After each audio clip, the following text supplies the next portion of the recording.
Assalamualaikum warahmatullahi wabarakatuh. Perkenalkan, kami dari kelompok 4 Etika Bisnis Islam. Saya Kartika Chandra Kirana Hadi bersama teman saya Diah Seriuningsi dan Adven Fikri akan memaparkan materi mengenai Rasulullah dan karir bisnisnya.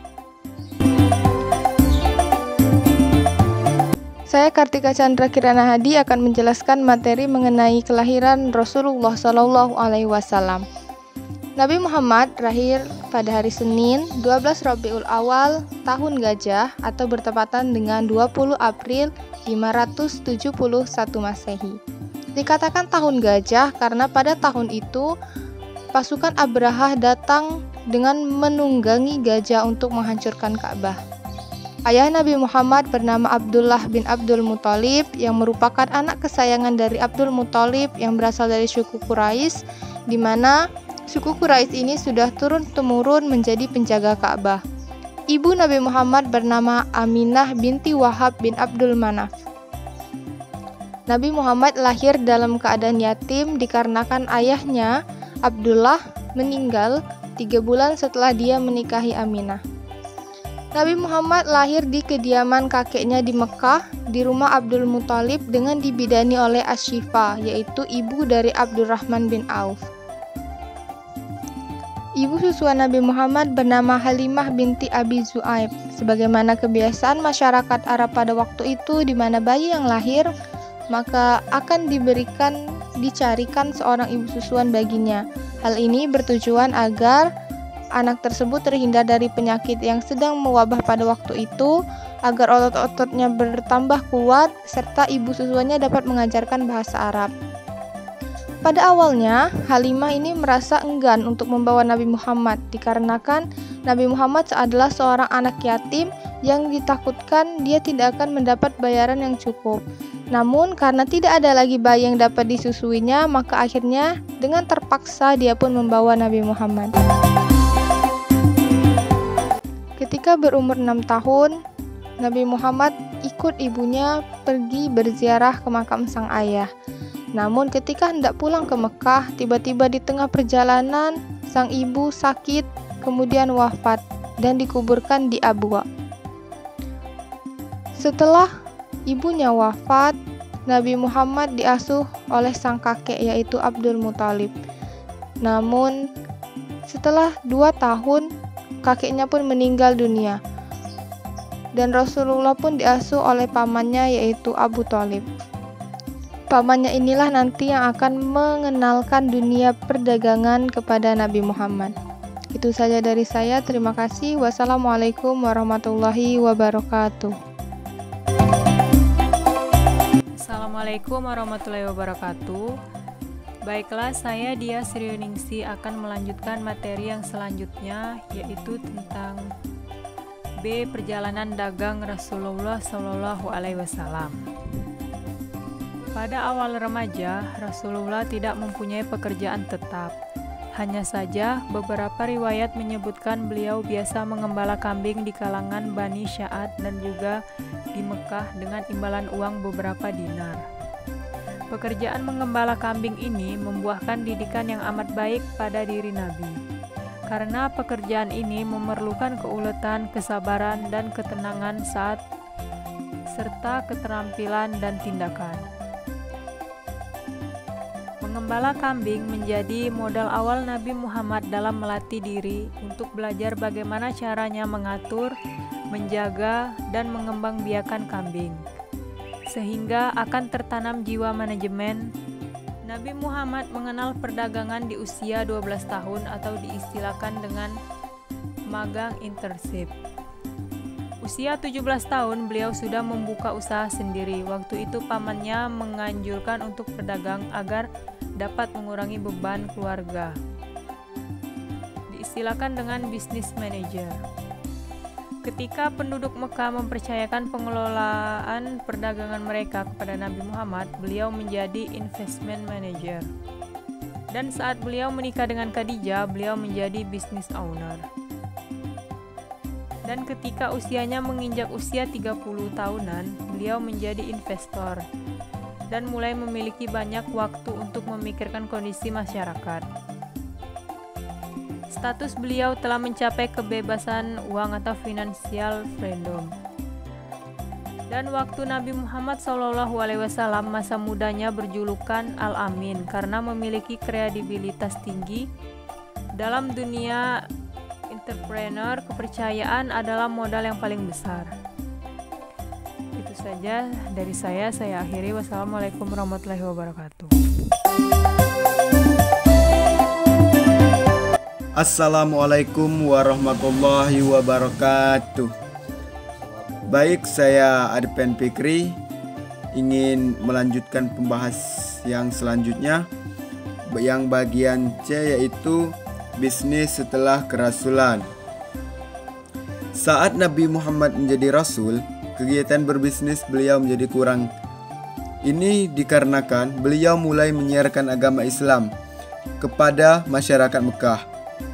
Walaupun telah banyak melakukan dakwah di Mekah, namun hal itu tidak mengurangi perhatian beliau terhadap aktivitas perdagangan yang dipimpinnya. Karena perjalanan dakwah beliau di Mekah mendapatkan penolakan keras dari penduduk Mekah. Beliau dan para pengikutnya pindah ke Madinah, Yathrib, setelah diadakan perjanjian. Di Madinah, Nabi Muhammad diangkat sebagai kepala negara sekaligus pemimpin agama oleh seluruh masyarakat Madinah. Aktivitas bisnis Rasul berubah total di Madinah. Dari seorang pelaku bisnis menjadi pengawas yang aktif hingga akhir hidupnya. Beliau mengawasi jalannya mekanisme perdagangan di pasar Madinah dan sekitarnya. Agar tetap berlangsung secara islami, harta kekayaan pun sedikit demi sedikit berkurang karena digunakan untuk berbagai hal. Bahkan di beberapa riwayat disebutkan, beliau tidak menyimpan kekayaan di rumah beliau. Salah satu teladan yang menjadi acuan umat muslim dalam membangun bisnis, terutama dalam hal perilaku, kita perlu merujuk pada tokoh yang paling agung teladan umat muslim di muka bumi, yakni Muhammad Sallallahu Alaihi Wasallam. Baidawi 2010 menyatakan dalam menjalankan bisnisnya, Nabi Sallallahu Alaihi Wasallam memiliki etika berikut ini. Yang pertama, kejujuran. Kejujuran ini menjadi suatu hal yang sangat penting dalam berbisnis sebagai sebuah kepercayaan. Beliau selalu berperilaku jujur dalam bermuamalah. Hal ini sesuai sabda Rasul, yakni siapapun yang membuat penipuan itu dari golongan kami. Hadis riwayat Al-Khuzwani. Beliau juga bersabda, tidak baik seorang pedagang yang memiliki aib kecuali ia menerangkan aibnya.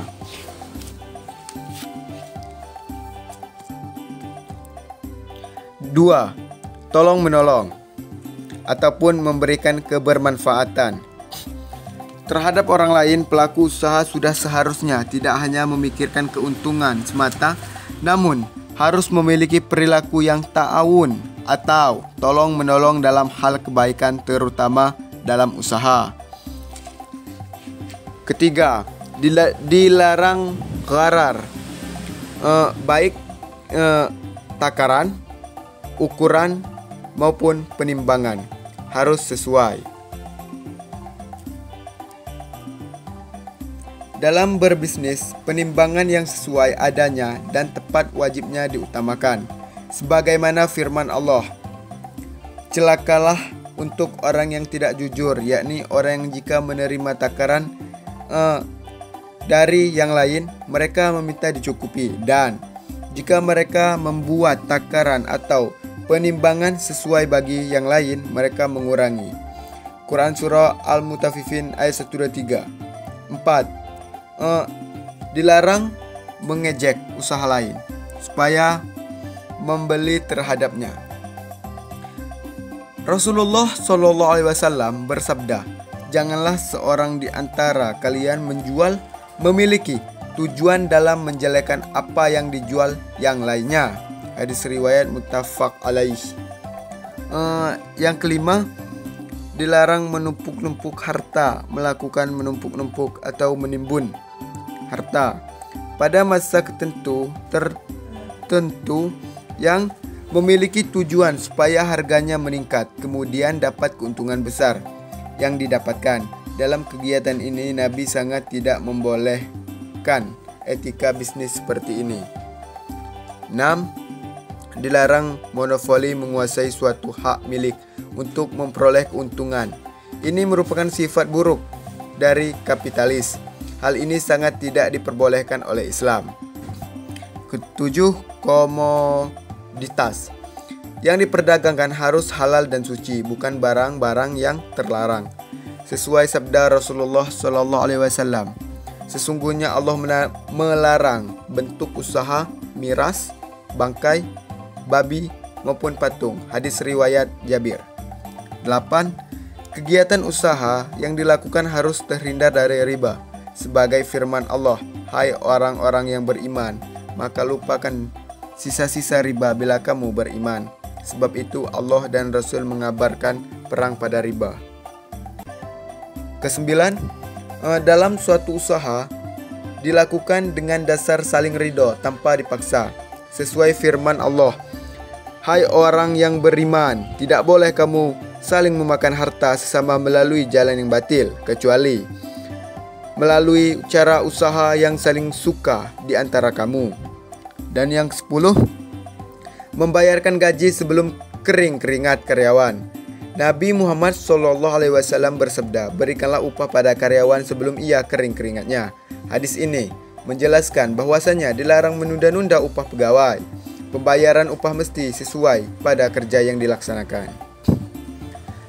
Adapun landasan normatif yang tertera dalam Al-Quran terkait etika bisnis yang diajarkan Rasulullah, yaitu yang pertama, berbisnis itu harus didasari dengan mengutamakan ketauhidan guna memperoleh keterpaduan antara agama, ekonomi, dan sosial.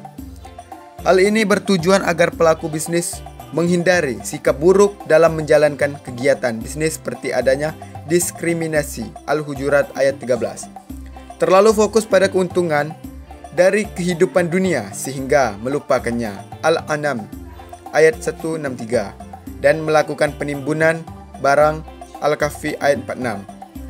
Kedua, berbisnis haruslah didasari keadilan, karena Islam mengajarkan kepada umatnya untuk memiliki perilaku yang seimbang terhadap dirinya sendiri dan orang lain serta lingkungannya. Ayat yang menjelaskan tentang dasar keadilan dalam muamalah terdapat pada Quran Surat Al-Furqan ayat 67, yang artinya, dan orang yang apabila membelanjakan harta, mereka tidak berlebih-lebihan dan tidak pula kikir, dan adalah pembelanjaan itu di tengah-tengah antara yang demikian. Yang ketiga, tidak ada yang memaksa dalam melakukan bisnis, melainkan atas kehendak. Dengan kata lain, seorang bebas untuk menentukan suatu transaksi ataupun tidak. Seseorang akan memilih mana yang harus ia jalankan, dan ia pun harus menanggung konsekuensinya secara utuh. Firman Allah tak lain menjelaskan tentang pilihan hidup manusia tertera dalam Al-Kahfi ayat 29, yang mana artinya, dan katakanlah bahwa kebenaran itu datang dari Tuhanmu, maka barang siapa yang ingin beriman, hendak beriman, dan barang siapa ingin kafir, biarlah ia kafir. Sesungguhnya kami telah sediakan bagi orang zalim itu neraka yang gejolaknya mengepung mereka, dan jika mereka meminta minum, niscaya mereka akan diberi minum dengan air seperti besi yang mendidih yang menghanguskan muka. Itulah minuman yang paling buruk dan tempat istirahat yang paling jelek. Yang keempat, bertanggung jawab dalam mengelola bisnis merupakan hal yang terpenting yang mesti dimiliki pembisnis. Contohnya, pembisnis harus memiliki tanggung jawab terhadap perhitungan margin yang diperoleh sehingga margin tersebut dapat dialokasikan untuk pribadi dan sosial. Allah berfirman dalam Quran surah Al-Mudassir ayat 38 yang artinya, tiap-tiap diri bertanggung jawab atas apa yang telah diperbuatnya. Mungkin hanya ini yang bisa saya sampaikan pada kesempatan kali ini. Wassalamualaikum warahmatullahi wabarakatuh. Itulah tadi pemaparan dari kami kelompok 4 mengenai Rasulullah dan karir bisnisnya. Kami memohon maaf apabila terdapat kekurangan maupun kesalahan dalam penyampaian kami. Dan kepada Allah kami mohon ampun. Selamat menunaikan ibadah puasa. Semoga amal ibadah kita diterima oleh Allah Subhanahu wa taala. Kami akhiri. Wassalamualaikum warahmatullahi wabarakatuh.